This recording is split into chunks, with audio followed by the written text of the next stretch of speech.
Here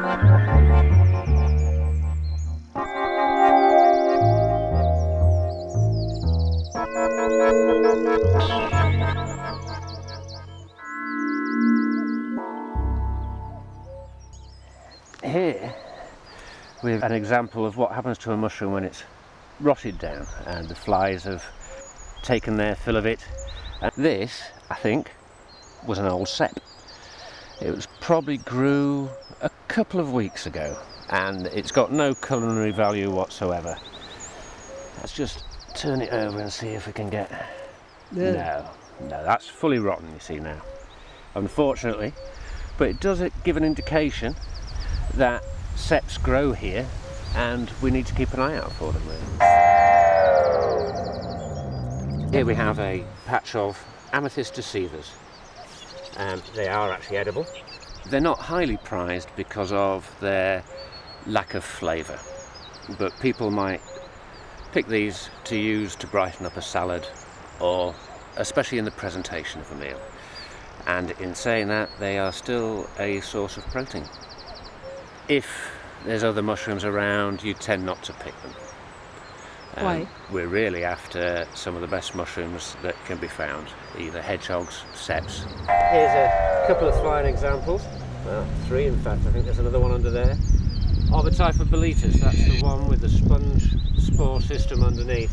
It's got a red stem, so I'm going to say it's not an edible one, but has a fascinating trick. I'm going to cut this one and leave the stem open to the air.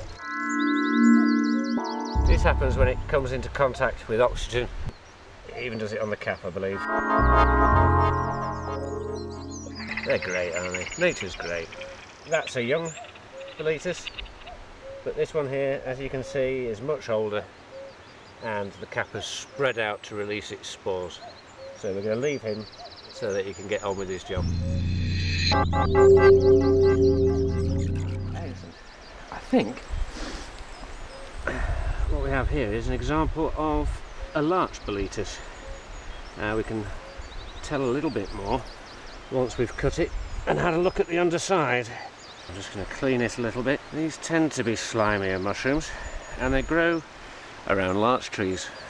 Underneath the cap you'll see that it's not gilled, and this one's a little bit young to get the full impression of the gills, but it looks like a sponge. Rather than pulling the mushroom out, which can damage the rhizomes that grow in the ground, which is the main part of the plant, I'm just taking the fruiting body directly off above the soil. The main part of the plant is still there, growing underground, invisible to the naked eye. This literally is just the fruiting body, like an apple on a tree. If we go underground, what would we see? We would see an interlocking mesh of almost like roots.